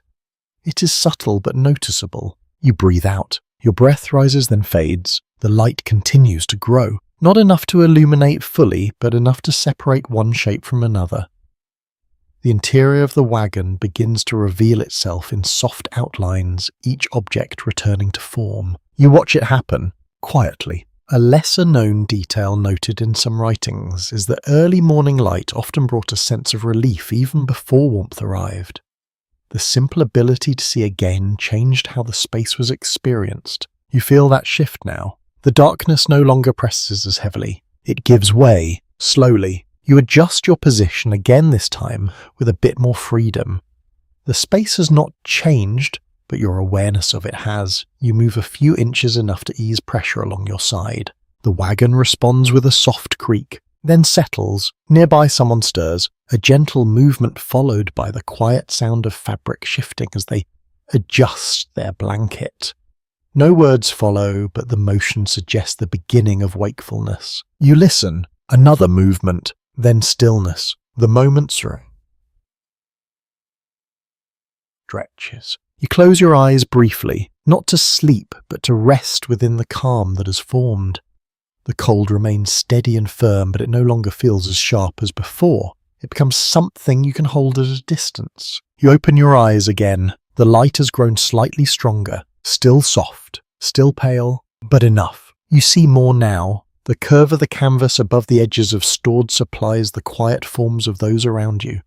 Everything returns in pieces as if the world is rebuilding itself slowly. Some researchers continue to consider how the gradual return of light influenced mood and perception during long journeys, suggesting that even small changes in visibility could ease the mental weight of the night. You feel that easing now. It settles gently. You breathe in. The air feels the same. You breathe out. The rhythm continues. The night has not fully ended, but it has begun to release its hold. The wagon remains cold, the space still close, the discomfort unchanged in many ways. But something has shifted. You remain where you are, still wrapped in blankets, still surrounded by the quiet presence of others. Yet now, with the faint arrival of morning, you find yourself held between two moments, no longer fully within the night, but not yet part of the day. And in that quiet in between, you rest. You reach out before you fully think about it. Your hand moves slowly from beneath the blanket, drawn by a quiet curiosity. The air meets your skin at once, cold and immediate pressing against your fingers as if to remind you where you are. You do not pull back right away. Instead, you continue. Your fingertips brush lightly against the wooden side of the wagon. The contact is gentle, almost cautious, but the sensation arrives instantly. Cold, not just cool, but firm, settled deep into the material itself. You pause there. The surface feels different from before.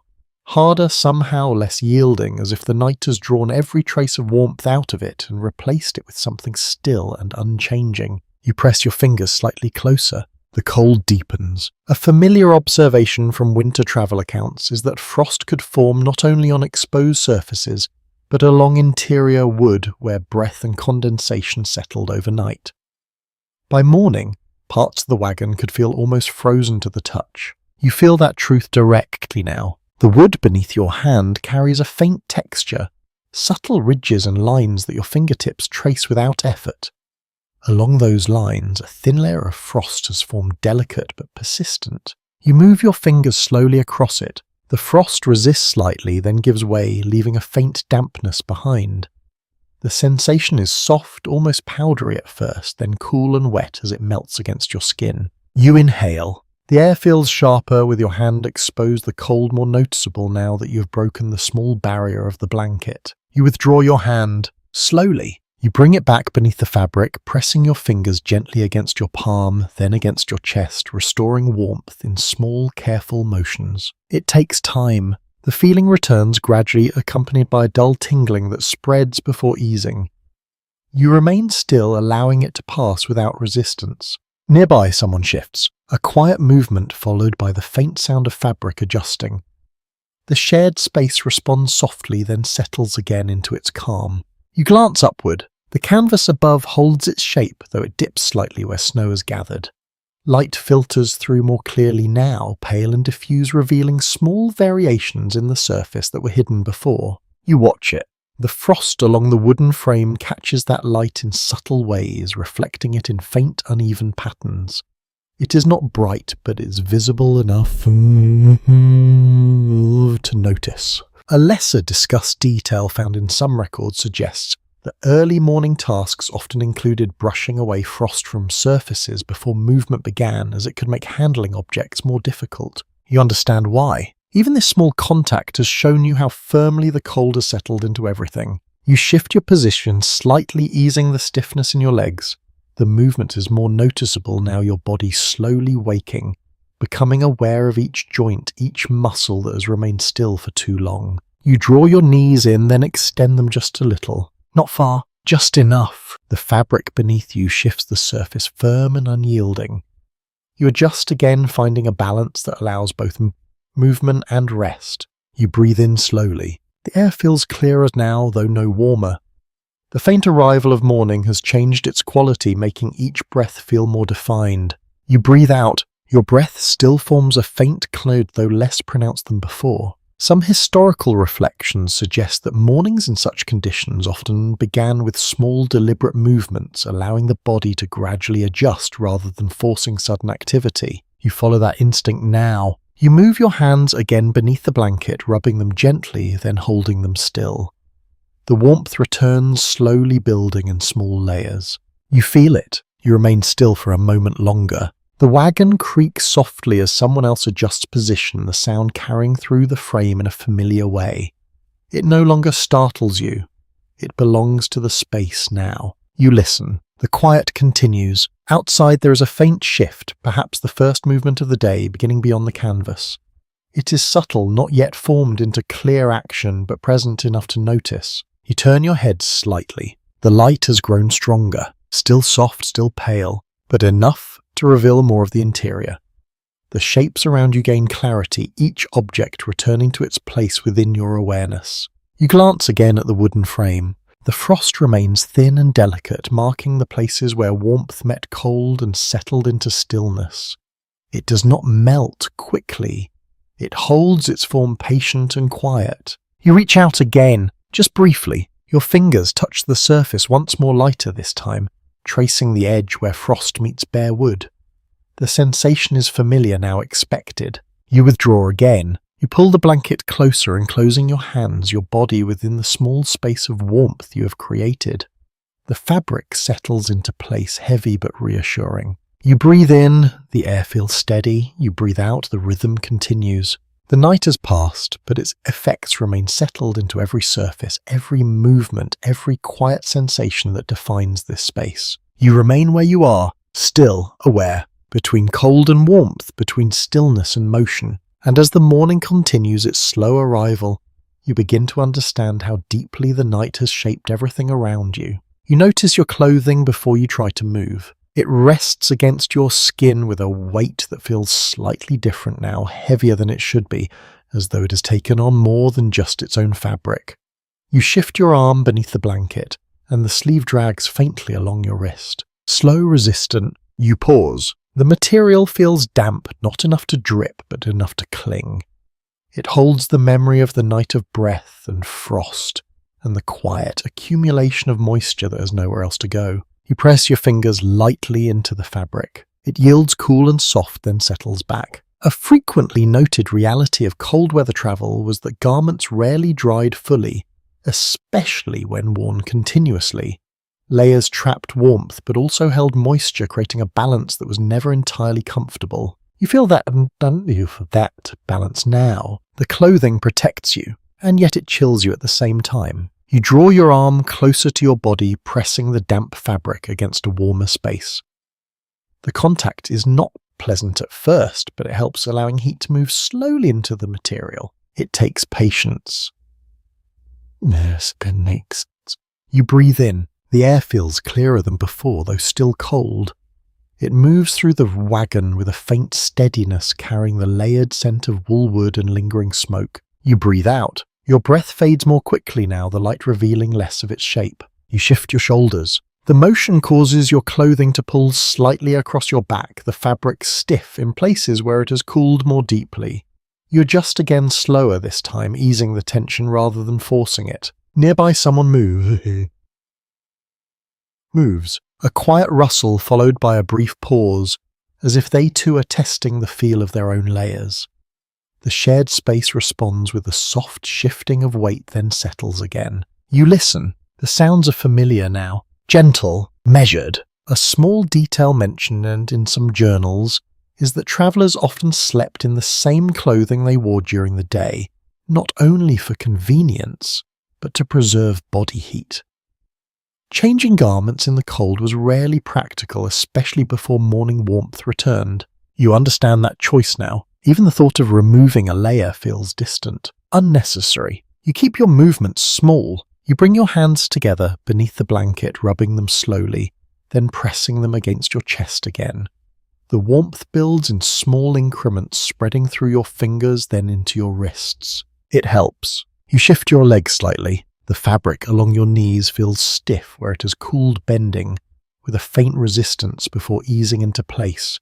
You move carefully, allowing the material to adjust without pulling too sharply. It is a quiet process, one that requires attention. You breathe in slowly. The air feels steady. You breathe out. The rhythm continues. Some researchers suggest that the constant dampness of clothing during winter travel contributed to fatigue as the body worked continuously to maintain warmth under less than ideal conditions. You feel that effort now, not as strain, but as presence, a steady demand that never fully disappears.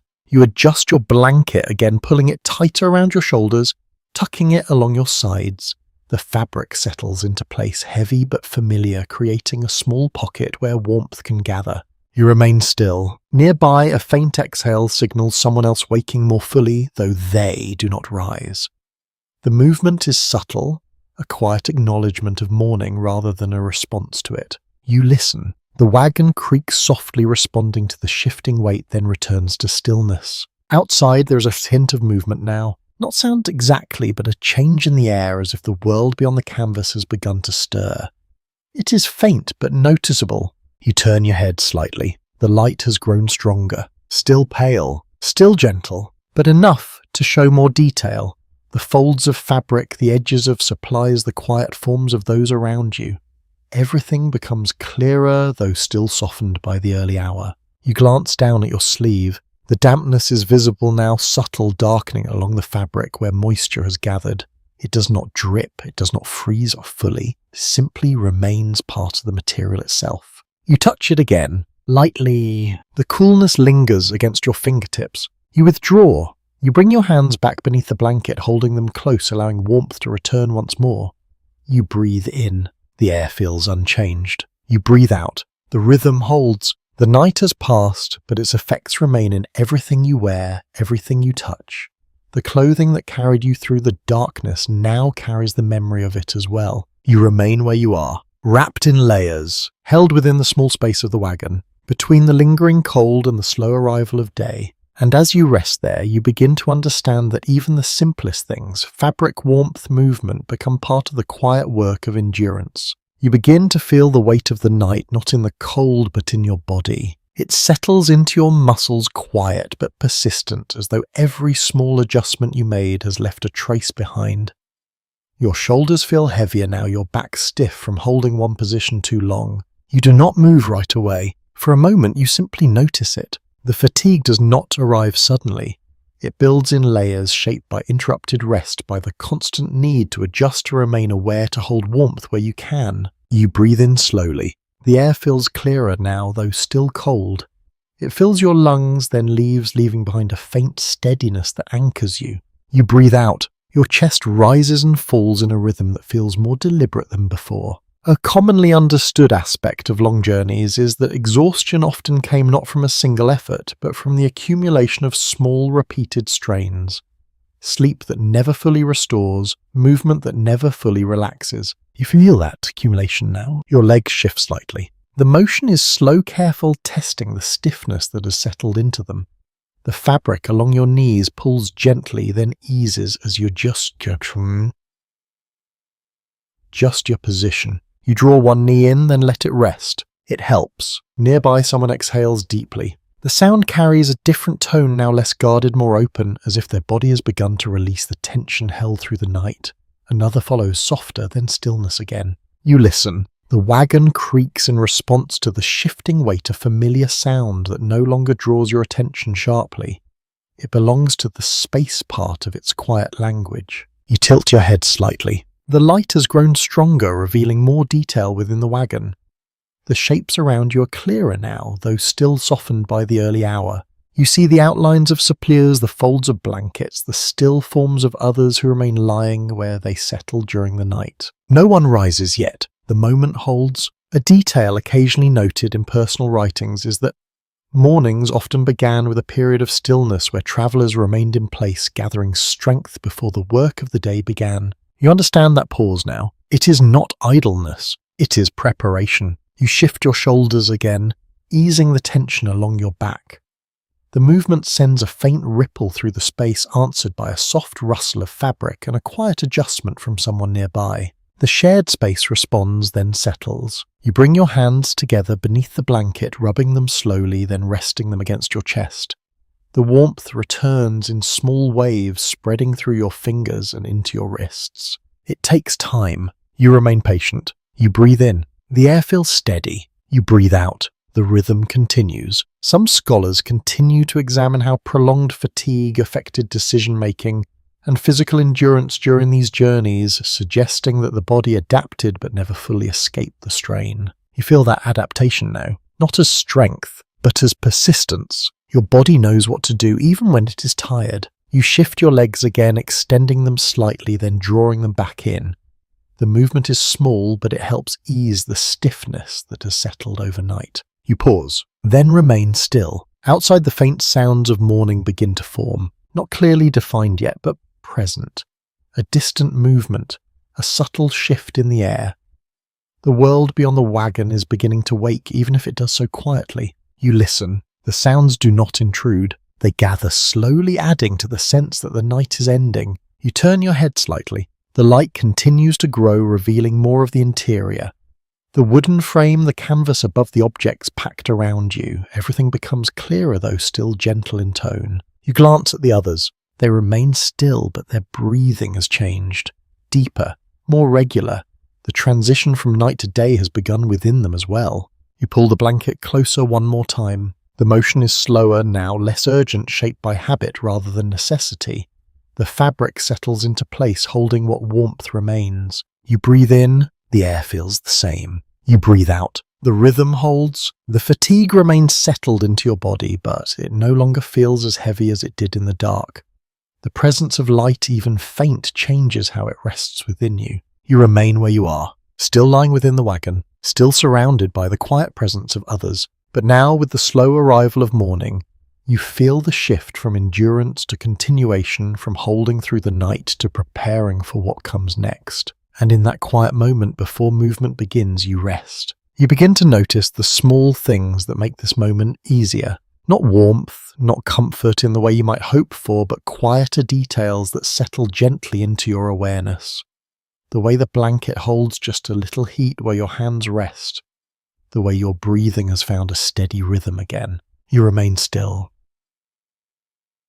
Still, there is no urgency yet. The light has grown enough to soften the darkness, revealing the interior of the wagon in pale tones. Nothing has changed in its structure yet. Everything feels slightly more manageable now that you can see. You breathe in slowly. The air feels clearer, less heavy than during the night, though still cold. It moves gently through the space, carrying the familiar blend of fabric wood and the faint trace of smoke. You breathe out. The motion feels calmer. A practical detail noted in various accounts is that travellers often relied on simple routines to create a sense of stability even in difficult conditions. Small repeated actions help structure the day and steady the mind. You sense that structure forming now. You adjust your blanket again, but this time not out of urgency. The movement is slower, more deliberate as you tuck the edges around your shoulders and along your side. It feels neater, more contained. You rest your hands beneath it, pressing them lightly together. The warmth that gathers there is slight but noticeable. It becomes something you can hold on to. Nearby, someone shifts. The sound is gentle, followed by the faint rustle of fabric being adjusted with care. No words follow, but the movement suggests a similar awareness, a quiet return to the body after a long night. You listen. Another small movement, then stillness. A lesser-known reflection from personal writings suggests that even brief moments of order, Adjusting a blanket, smoothing a surface, arranging an object could bring a sense of control in an otherwise uncertain environment. You understand that now. The smallest action matter. You shift your head slightly, settling it into a more comfortable position against the bundle beneath you. The fabric there feels softer than the wooden surfaces around it, offering a subtle contrast. You remain there. Still, you breathe in. The air feels steady. You breathe out. The rhythm holds. Outside, the faint sounds of morning continue to gather. Not yet clear enough to define, but present enough to suggest movement beyond the wagon. The world is beginning again. You listen without focusing too closely. The sounds blend into the background, becoming part of the larger sense of change rather than individual events. You adjust your legs slightly, easing the stiffness that remains. The movement is controlled, measured, allowing your body to respond without strain. It helps. You pause, then remain still. Some historians have explored how travelers found comfort in repetition, noting that familiar actions, even in harsh conditions, create a sense of continuity from one day to the next. You feel that continuity now, in the way you move, in the way you breathe, in the way you hold yourself within the space. You glance around the wagon. The shapes are clearer now, each object returning to its place within your awareness. A crate near your side, a folded blanket across from you, the quiet forms of others who share this confined space. Nothing is new, yet everything feels slightly different. You pull the blanket closer once more, not out of need, but out of habit. The fabric settles into place, its weight familiar, its presence steady. You breathe in, the air feels the same. You breathe out, the rhythm continues. Nearby, a quiet exhale signals someone waking more fully. The sound carries a sense of readiness, though no movement follows immediately. The moment stretches. You remain where you are, not asleep, not fully awake, resting within the quiet space between. The small comforts hold, the steady breathing, the familiar weight of the blanket, the gentle light that now fills the wagon. They do not remove the cold, they do not erase the fatigue, but they soften them, and for now that is enough. You close your eyes briefly, then open them again. The day is approaching, and you are ready to meet it not with strength alone, but with the quiet accumulation of small, steady comforts that carried you through the night. You begin to understand the pattern not as a thought, but as a feeling. It settles into you, quietly shaped by repetition rather than instruction. The night has not been a single experience, but a series of small adjustments, each one teaching your body something it did not fully know before. You lie still, noticing it. The way your limbs fold naturally, now conserving warmth without effort. The way your breathing slows without needing to focus. The way your awareness softens yet remains present enough to respond. You have learned the rhythm, not perfectly, but enough. You breathe in slowly. The air feels familiar, no longer sharp in the same way it once did. It still carries the cold, but your body meets it differently now, accepting it as part of the space rather than resisting it. You breathe out. The motion feels steady. A recurring theme in historical accounts of long travel is the idea that people adapted gradually to hardship, not by removing it, but by adjusting their expectations and responses to it. You feel that adjustment. Now it is quiet, almost invisible. You shift your position slightly, but this time the movement is smoother. Your body anticipates the limits of the space, guiding you into a posture that works without trial and error. It feels easier, not comfortable, but known. Nearby someone moves. The sound is familiar now, part of the shared pattern of waking. A blanket adjusts, a shoulder shifts. The space responds, then settles again. No one rushes. There is no sudden start to the day, only a gradual unfolding. You glance upward. The light has grown stronger, filling the wagon with a soft, pale glow that reveals more detail with each passing moment. The canvas above holds its shape, the weight of snow still visible in gentle curves. You watch it briefly, then return your focus inward. A small lesser recorded observation from some personal writings is that routines formed quickly during these journeys, even in harsh conditions.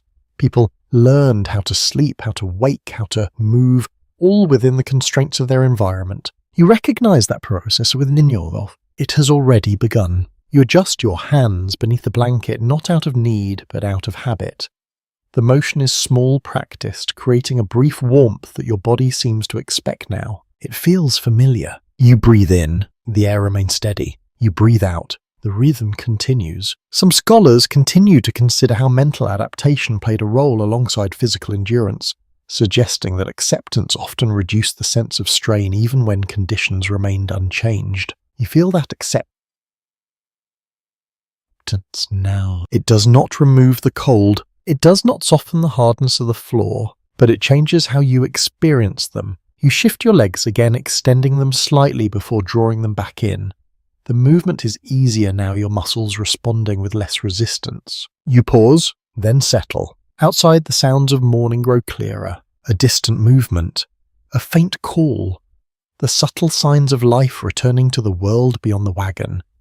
They do not intrude, but they gather, forming a quiet backdrop to the moment. You listen, then let them fade into the background. You remain where you are, still wrapped in the blanket, still surrounded by the quiet presence of others. Yet now there is a sense of readiness beneath the stillness. Not urgency, but awareness that the day will soon begin. You glance around once more. The objects, the people, the structure of the wagon. Everything is clearer now, more defined in the growing light. Nothing has changed yet, everything feels slightly more manageable. You pull the blanket closer one final time. The motion is gentle, almost absent-minded. You breathe in, the air feels the same. You breathe out, the rhythm holds. The night has passed, leaving its imprint on everything. On the wood, on the fabric, on your body and mind. But it has also given you something quieter, understanding. You know how to lie still in the cold. You know how to listen without fear. You know how to rest even when rest is incomplete. And as the morning continues to rise around you, you carry that knowledge forward, ready to meet the next night with the same quiet resilience. You do not rise immediately. Instead, you remain where you are, letting the moment stretch just a little longer. The light has fully arrived now, soft and pale, filling the wagon with a quiet clarity that feels almost gentle after the long night. You breathe in slowly. The air is still cold, but it no longer feels unfamiliar. It moves through the space with a steady calm, carrying the same layered scent that has become part of your surroundings. You breathe out, your chest rises and falls in an easy rhythm. Around you, others begin to stir more fully. A blanket shifts. A quiet exhale turns into a deeper breath. The small signs of waking move through the wagon, one by one, each person returning at their own pace. No one rushes. There is no need. A commonly noted observation from accounts of the trail is that endurance rather than comfort define the experience of travel. Nights were not something to conquer, but something to move through one careful moment at a time. You understand that now, not as an idea, but as something lived. You shift your position slowly, easing your body upright just enough to change the way the weight rests on your back. The movement is careful, measured, shaped by everything you have learned during the night. Your muscles respond, stiff but willing. You pause there. The wagon creaks softly beneath you, acknowledging the change, then settles again into its quiet stillness. You glance around. The interior is fully visible now, though still muted in tone. The wooden frame, the canvas above the supplies, packed closely together. Nothing has moved yet, everything feels different in the light. More defined, more real. A quieter detail sometimes mentioned in personal recollections is that the morning often brought a sense of continuation rather than relief. The journey did not pause. It simply moved forward, shaped by the same conditions, the same routines.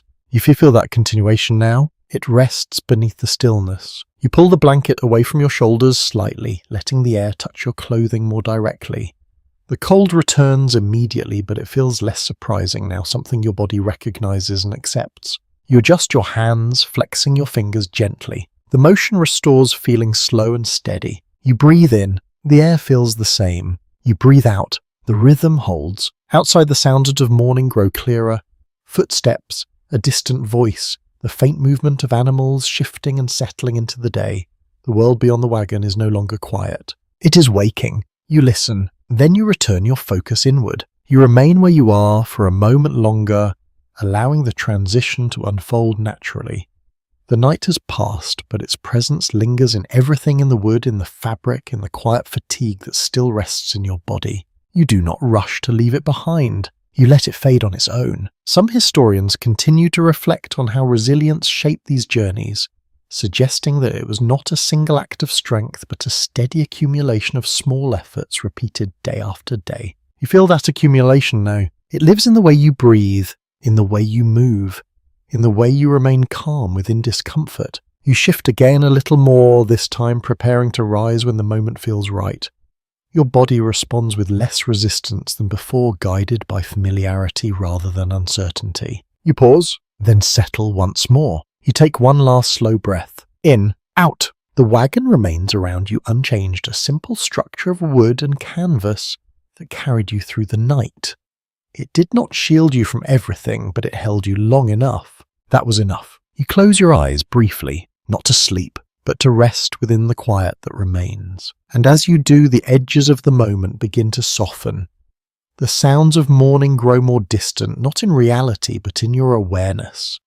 The light fades slightly in your mind, becoming gentler, less defined. You remain still. The cold no longer presses as sharply. The space no longer feels as tight. Everything settles. And in that gentle easing, you allow yourself one final moment of calm before the day fully begins, carrying with you the quiet understanding that it was not comfort but persistence that carried you through the night. You breathe in once more, slow, steady, then out, and you rest. Sleep well,